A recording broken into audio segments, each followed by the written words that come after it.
Hey guys, welcome to Cook with Nancy. Today I'm going to show you guys how to make this delicious chocolate coated nuts cookie. This is super easy to make, very delicious and great for any special occasion. I'm going to show you how to exactly make these cookies. We are going to start with the nuts right now.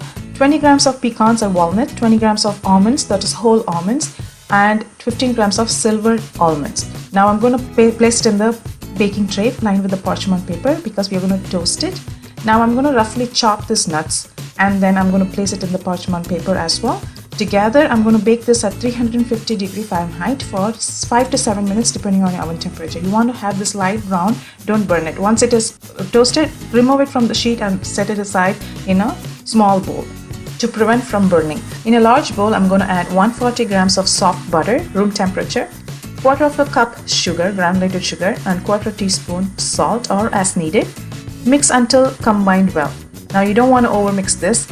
Here I have one egg at room temperature. So what I have done, I've added just the egg white right now to mix it together to get the volume, and then I'm going to add one egg yolk from the same egg. Go ahead and mix them well until it's all well incorporated.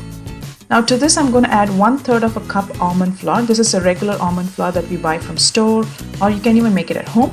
Go ahead and mix them well.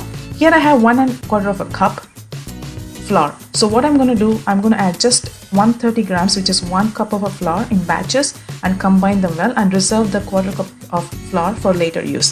Now go ahead and add quarter teaspoon of baking powder and the mixed nuts, which is around 50 to 55 grams of toasted nuts.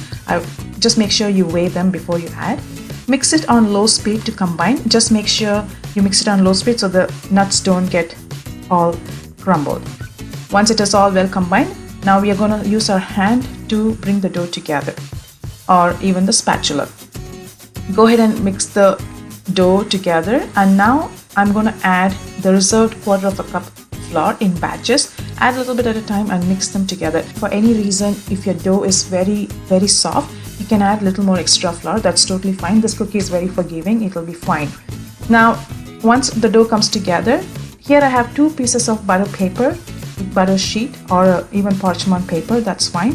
Place the dough in a first sheet, and then we are going to shape it into a nice square or rectangle, and then place the second sheet and roll it into a desired shape, which is rectangle or a large square. Now just go ahead and cover this with the same paper and refrigerate at least for 30 minutes or until it's nicely set. After 30 minutes, go ahead and remove the dough, and then we are going to cut them into nice small squares. Now you want to keep this dough into 1 inch thickness at least, so that you have nice sized cookie pieces.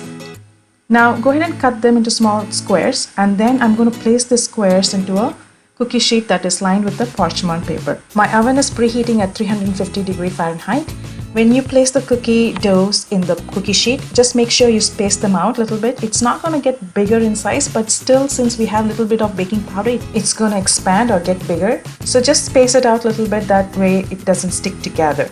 Now I'm going to bake this around 12 to 15 minutes depending on your oven temperature. Just keep an eye. Once it is nice and browned, as you can see, you can remove it and set it aside to cool down completely. Now my chocolate I've already heated with the double boiler. You can use microwave as well. Go ahead and add the cookie into the chocolate and dip it and shake off any excess and place it back in the cookie sheet. Continue to do this with the rest of the cookies that you got. And when it comes for topping, you can use any kind of topping. I am showing you here 3 variations. What I have done, I have used silver almonds, which I've reserved from the toasted almonds, and I used some sprinkles and some heart-shaped sprinkles as well, the large ones. Once you're done with the topping, you want to make sure you rest it until it's nicely dried out, which is going to take at least an hour. And after that, you can serve this, give as a gift on any special occasion like Christmas, Valentine's Day, name it. I hope you enjoy watching this video. If you have any questions, let me know in the comments below. I will see you soon in my next video. Till then, take care guys. Bye.